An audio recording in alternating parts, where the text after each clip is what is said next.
You are now tuned into CALSOSCOPED. We all dream of becoming among the ranks as the top sports artists in the world, receiving the accolades, praise, and finalizing big-time accomplishments. But how have some of these people become so successful? Often, we know the steps it takes: hard work, consistency, great effort, time, but something is often missing. You haven't stolen your ass off yet. Wait, no, don't come at me with the hate comments and dislikes on the videos, chill. I mean this in the best way. There's a way to go about stealing art in a better manner. We look at some of the greats who have done it for a while, and those also rising up. Tyson Beck, Enrique Productions, Hyper 3, the list can go on. We'll take a look at how you, yes you, can level up by stealing art techniques and learning from these creators. The first step is to analyze. Now, what do I mean by analyzing? Really, you're just going to be looking for your favorite creators, because we all have our favorites that we like and everybody has a different preference. So you're just going to be analyzing what they do.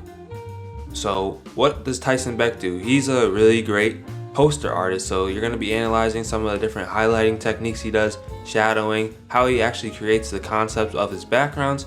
If you look at someone like Enrique Productions, he's going to be doing a lot of manipulations and also poster works, but you're going to be seeing how he does his player retouching, how he mixes his colors together, how he blends backgrounds with subjects, and other things of that nature. Now, on the other side, which I'm diving into more now of, is drawing. So I'm looking at great sports artists. One is Hyper 3. He's really unique in the way that he does his shading. It's kind of a manga / comic style. So I'm looking at the way that he actually goes about creating his anatomy, how he does his cell shading, how he does his solid blacks. And those types of things are things that you're going to need to pay attention to when you are analyzing. Now, there's two other steps that we're going to go over here, but in analyzing, really take the time to do it. I know, it can be so boring and not time worthy, you think, because you're analyzing artwork when you could be creating it. But in the grand scheme of things, I'm going to tell you firsthand, because I've had some success in the arts world, I believe, as a designer in the NCAA Division 1. You know, just doing a lot of different things. I'm not here to brag about myself, okay? I'm just trying to give you guys some evidence for the cause. So you just need to take the time to analyze other great creators, and that's what I have done on my path to becoming who I am and becoming greater at artwork, and I'll never stop doing it. This isn't a thing that you do one time and you say, oh, I got a great study in. No, this is something you have to be doing consistently, every week basis at least, if not every day. Because if you want to be the best, you have to do the things the best have done, and the best have studied other people who have been at the top of their class. So get to studying and let's move on. The second thing you need to be doing is recreating artworks. Now, what do I mean? Yes, I actually mean literally copying an artwork that you've seen, or doing something super similar. But if you can, and you can find, usually, you know, when we're designing, we have to find the pictures. It's not like drawing where you can just actually copy exactly what it is. So you try to find the right pictures and everything that the designer has used. Maybe they have PSDs or something like that. Shout out to the Patreon, where you guys can actually download all of my PSD files so you can see exactly what I had gone through.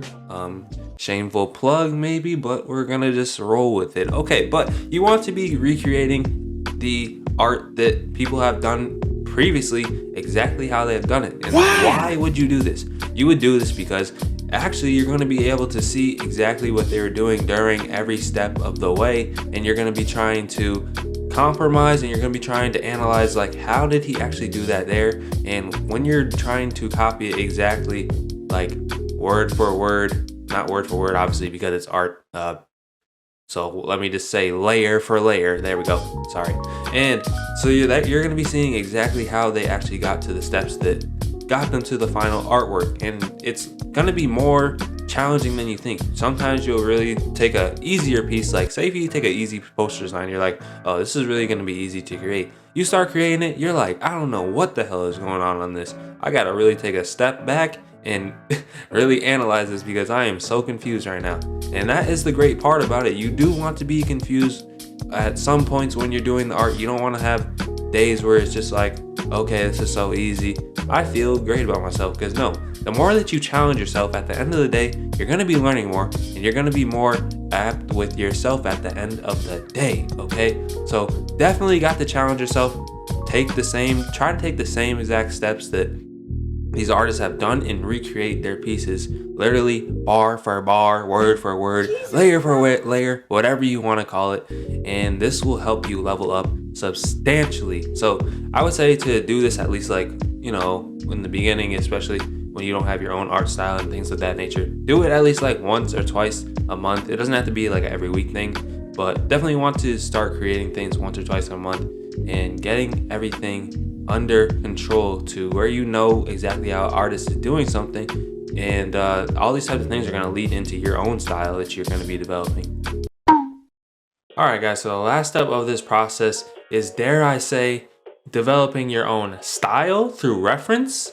I know that we have this big debate and discussion when people are talking about style. Oh, how do I do this style, or how is this style? Your style, pretty much, I can do another video on it, but your style is basically a compilation of all the people that you really like of their work, and you developing your own unique way to combine all of those elements into your own type of way that you develop and present your visuals to other people. So that's really all this style is. So what you're going to want to do is definitely do a lot of studies that are going to implement the references from your favorite artists. And even if you kind of don't even realize that, you probably have already been doing that in your artworks or whatever the case may be. I know a lot of times people get a lot of hate for doing this and using reference from other people. It's like stealing or something like that. But here you guys turned into a video of how to steal art like a professional. So just make sure that you understand copying is not something that you're going to post on social media. Definitely not an okay thing to do. You will not post that type of content on social media if you're literally copying someone's artwork. It is for study purposes only.